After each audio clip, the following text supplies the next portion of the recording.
ఎంత అదృష్టమయ్యా నీకు. దేవతల్లో కలిసిపోతారయ్యా మీ ఇల్లు, మీ వంశం 7 తరాలు కలిసిపోతుంది ఒక్కడు భగవద్గీత చెప్తే.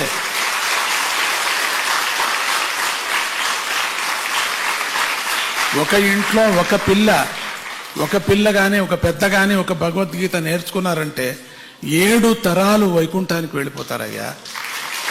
అట్లా ఉందే దీని ఫలితము. అంత ఈజీ ఈ పుస్తకంలో ఉండేటువంటిది. ఈ భగవద్గీతకు ఉండే మహిమ అపారమయ్యా. నేను చెప్పలేనయ్యా దీని సంగతి.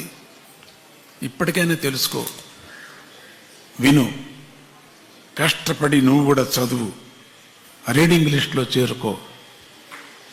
తప్పో రైటో చదువు, వస్తుందయ్యా. పరమాత్ముడు చెప్పిన వాక్యమయ్యా. మనుషులు చెప్పింటే రాదు, పరమాత్ముడే చెప్పింది కాబట్టి వచ్చేస్తుంది. చాలా మందికి వచ్చింది అట్లా. ఆ చీపురు తీసే వాళ్ళకంతా వచ్చేసింది. ఎట్లా వచ్చింది వాళ్ళకు? విద్యావంతులు స్కూల్కే వెళ్ళాలా వాళ్ళు? శ్రద్ధ. నేను నేర్చుకోవాలా, నేను స్వామీజీ దగ్గర వెళ్ళాలా, స్వామీజీతో నేను మెడలు వేయించుకోవాలి నా మెడకు అనే ఒక హఠంగా నేర్చుకున్నారు పిల్లలు. 6 మాటలు 7 మాటలు 8 మాటలు కూడా అటెండ్ అయ్యారు పిల్లలు. గోల్డ్ మెడల్ కావాలి. నేను చెప్పాను, ప్రథమ సర్టిఫికేట్ వచ్చింది కదా, ఫస్ట్ క్లాస్ వచ్చింది కదా, చాలు అంటే లేదు, నేను తీసుకోవాలా. ఎంత హఠంగా తీసుకున్నారంటే ఆ మెమోరీ పవర్తో క్లాసులో అంతా ఫస్ట్ వచ్చేసారు పిల్లలు. పెరుగుతుంది మెమోరీ పవర్. మంచి విద్యావంతులు అవుతారు. ప్రపంచంలో సమాజంలో మంచి విద్యావంతులు అవుతారు. ఇక్కడ కూర్చున్నటువంటి పిల్లలు ఎవరెవరు ఐఏఎస్ అవుతారో, ఎవరెవరు ఐపీ అవుతారో, ఎవరెవరు పెద్ద పెద్ద కలెక్టర్స్ అవుతారో, ఇక్కడ పెద్ద పెద్ద టీచర్స్ అవుతారో, ఎవరెవరు ఇక్కడ కూర్చున్న ప్రొఫెసర్స్ అవుతారో, పెద్ద పెద్ద వ్యాపారస్తులు అవుతారో, పెద్ద పెద్ద రైటర్స్ అవుతారో తెలియదు.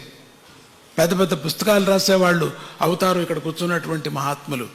మీరంతా కూడా ఉన్నారు మీరు దాంట్లో. అప్పుడు నన్ను అనుకోండి, ఆ సమయంలో స్వామీజీ చెప్పారు ఆ రోజు, నేను అయ్యాను ఈ రోజు అనుకోండి.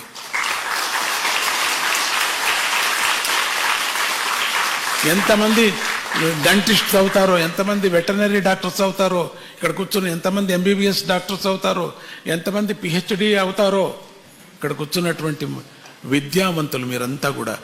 ఎప్పుడు భగవద్గీత కంఠపాఠం చేశానంటే వాళ్ళు పెద్ద విద్యావంతులు అయినే అవుతారు, ఎప్పటికైనా అవుతారు. కానీ దీనికంతా శ్రద్ధ ఉండాలా, సోమారితనం ఉండకూడదు, దీనికి అశ్రద్ధ ఉండకూడదు అనేది మాత్రం జ్ఞాపకం పెట్టుకోండి.